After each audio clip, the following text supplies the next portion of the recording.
नमस्कार बंधुरा पुपुर रान्नाघरे आबारो सबाइके स्वागत।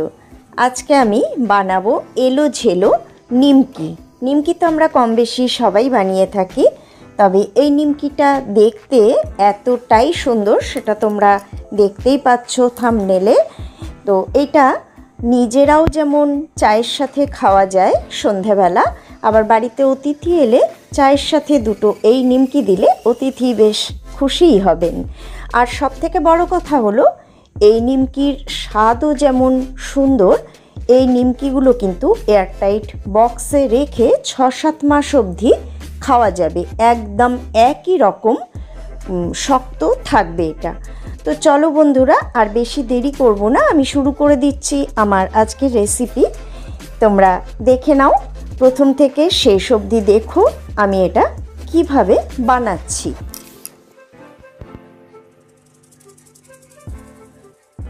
আমি এখানে একটা পাত্রের মধ্যে 2 কাপ ময়দা নিয়ে নিলাম, দিয়ে দেব হাফ চা চামচ লবণ, দিয়ে দেব 1 চা চামচ কালো জিরে।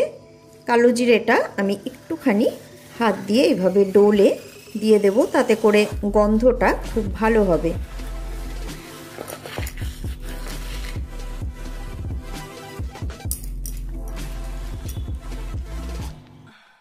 দিয়ে দেব 3 টেবিল চামচ রিফাইন্ড অয়েল।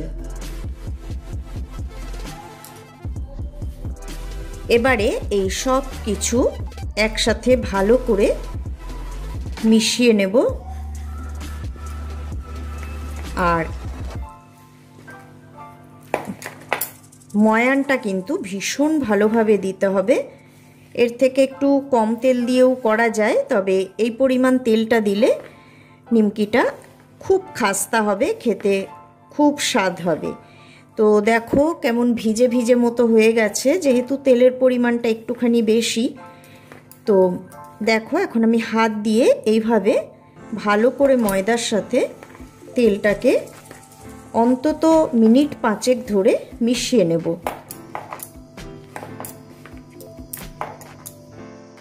এটা আমার মেশানো হয়ে গেছে। এখন আমি এর মধ্যে নর্মাল জল দেব, খুব অল্প অল্প করে, আর এটাকে মাখবো, কারণ এতে কিন্তু জল খুব বেশি লাগবে না, যেহেতু আমি ময়ানটা একটু বেশি দিয়েছি। খুব অল্প করে জল দেব আর এইভাবে মাখবো, কারণ ডোটা কেমন হবে আমি তোমাদের দেখিয়ে দিচ্ছি। খুব বেশি নরম কিন্তু করব না, আমি একটু শক্ত ডো তৈরি করব।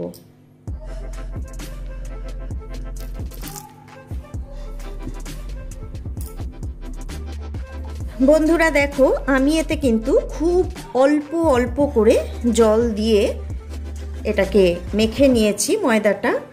আর ডোটা কিন্তু নরম করিনি, ডোটা কিন্তু একটু শক্তর দিকেই করেছি। যতটা টাইট করা সম্ভব ততটা টাইট আমি করেছি। তো এখন এটাকে আমি ঢাকা দিয়ে রেখে দেব মিনিট 10 জন্য।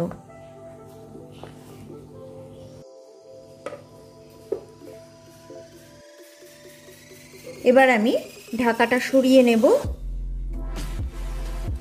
আমার ডোটা কিন্তু একদম সেট হয়ে গেছে। এটা যেমন রুটি বা পরোটা করলে যেরকম ডো হয় তার থেকে কিন্তু আমি শক্ত করে মেখেছি। তো এটা আমি আবার একটু হাত দিয়ে ডলে নিচ্ছি। এখন আমি এর থেকে ছোট ছোট লেচি করে নেব। লেচি তোমরা তোমাদের পছন্দে করবে, ছোট বড় মাঝারি যেমন ইচ্ছা করতে পারো। আমি এরকম লেচি করে নিচ্ছি।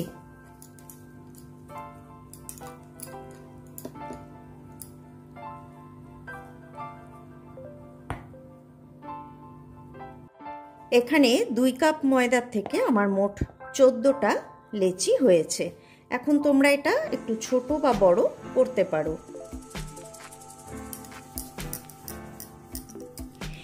এবার আমি আমি একটা রুটি বেলার চাকি নিয়ে নিয়েছি আর এর মধ্যে সামান্য একটু রিফাইন্ড অয়েল মাখিয়ে নিলাম। এখন আমি এর মধ্যে একটা করে লেচি দেব আর বেলে নেব।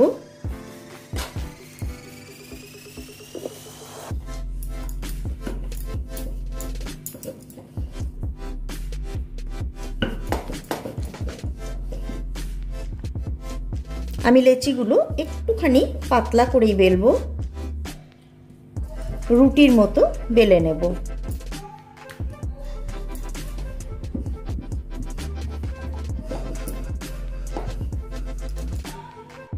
তো আমি বেলে নিয়েছি, দেখো আমার বেলাটা অবশ্যই নিখুঁত হয়নি, কারণ আমি আগেই বলে রাখি এখানে আমি লুচি বেলাতে ওস্তাদ। সবাই তো সব কিছু পারে না, আমি লুচি খুব গোল বেলতে পারি না, তবে এটা আমি ইচ্ছাকৃত একটু লম্বা রেখেছি। এতটাও লম্বা হয় না লুচি করলে, আর একটু গোল হয়, তবে একটু বেঁকাতেরা হয়। এখন দেখো আমি এইভাবে এটাকে সোজাসুজি কেটে নিচ্ছি। দেখো এই সাইডে আর এই সাইডে পুরোটা আনছি না, একটুখানি আমি রেখে দিচ্ছি। এই দেখো এইভাবে আমি কেটে নিচ্ছি।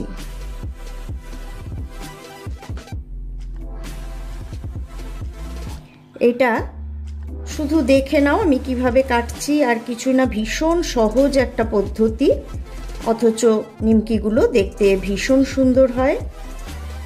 তো দেখো আমার কাটা হয়ে গেল।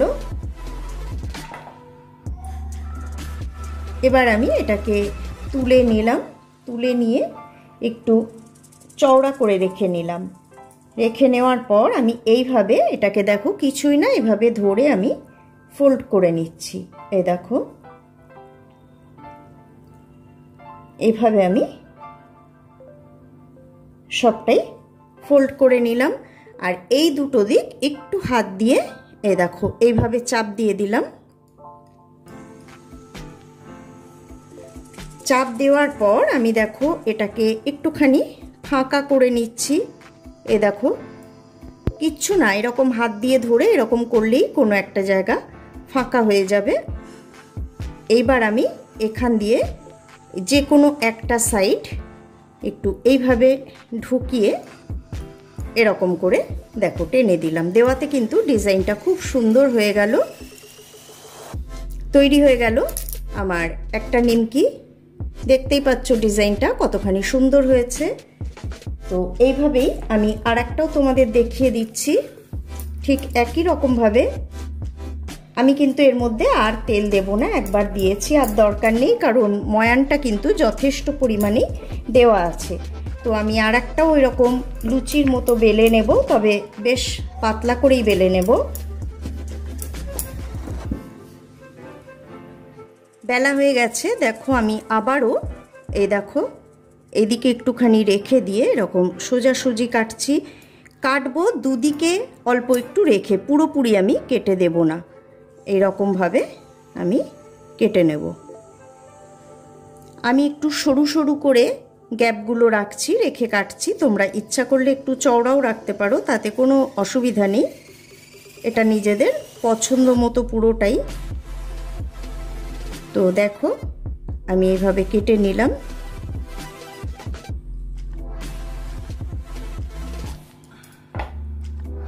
এবারে আমি আবার এটাকে তুলে দেখো এরকম চওড়া করে নিলাম। যে কোনো একদিক থেকে গুটিয়ে নিলেই হবে।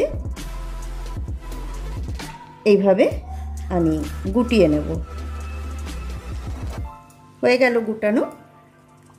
এই সাইডগুলো একটুখানি হাত দিয়ে চেপে দিতে হবে, তা না হলে কিন্তু খুলে যাবে। এবার দেখো আমি দেখো একটা ফাঁক আমি করে নিলাম। হাত দিয়ে এইভাবে ভাগ করে ধরে এমনি করলেই একটা ফাঁক হয়ে যাবে। এবার আমি এটা দিয়ে যে কোনো একটা সাইড এইভাবে মাঝখান দিয়ে ঢুকিয়ে এরকম এদিক দিয়ে বের করে দেব। এইভাবে আমি প্রত্যেকটা নিমকি তৈরি করে নেব। আমি গ্যাস অন করে গ্যাসে কড়াই বসিয়ে এর মধ্যে রিফাইন্ড অয়েল দিয়ে দিয়েছি বেশ অনেকটা পরিমাণে, কারণ ডুবো তেলে না ভাজলে কিন্তু এগুলো ভালো হয় না। আর এর মধ্যে আমি এখন দেখো একটুখানি ময়দার টুকরো এভাবে ফেলে দিলাম। দেখো ওটা কিন্তু এখনো নিচে পড়ে আছে, দেওয়ার সাথে সাথেই ওপরে ভেসে ওঠেনি। তো তেল আমাদের এরকমই গরম হতে হবে।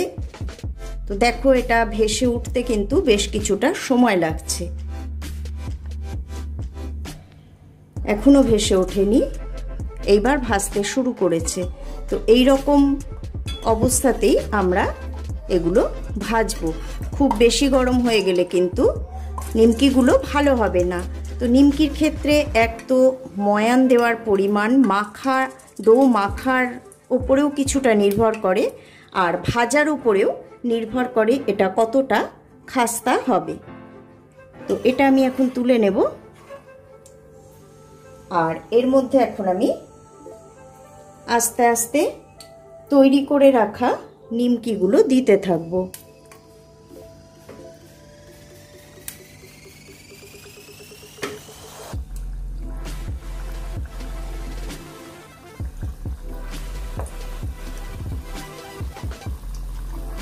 কড়াইটা ছোট, এই জন্য আমি চারটে চারটে করেই ভাজবো।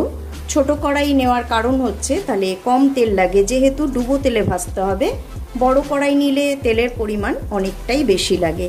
এখন আমি এটাকে নাড়াচাড়া করব না, আর আমি কিন্তু ফ্লেমটা একদম লো রেখেছি। এবার দেখো এগুলো ওপর দিকে ভেসে উঠতে শুরু করেছে।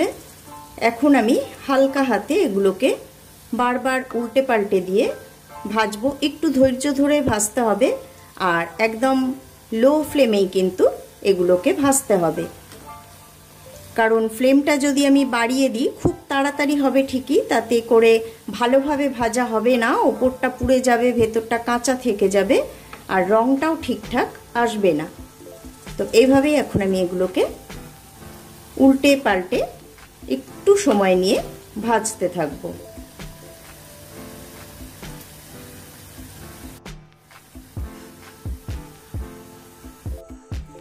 দেখতেই পাচ্ছ এগুলো ভাজা হয়ে গেছে, আর খুব সুন্দর একটা সোনালি রং ধরেছে।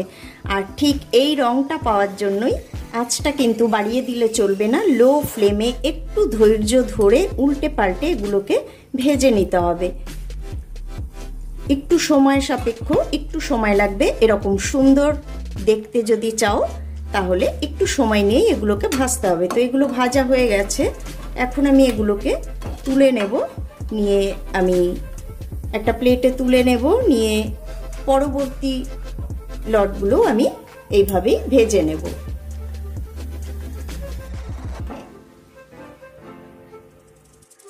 দেখো লাস্ট ব্যাচে আর তিনটে ছিল, সেটাও আমার ভাজা হয়ে গেছে। এই তিনটেও আমি তুলে নেব। জানি না আমি তোমাদের কটা হয়েছে বলেছিলাম, ভুলে গেছি। তো 2 কাপে 17টা মতো নিমকি হয়েছে। এবার আমি এগুলোকে তুলে পরিবেশন করে দিচ্ছি।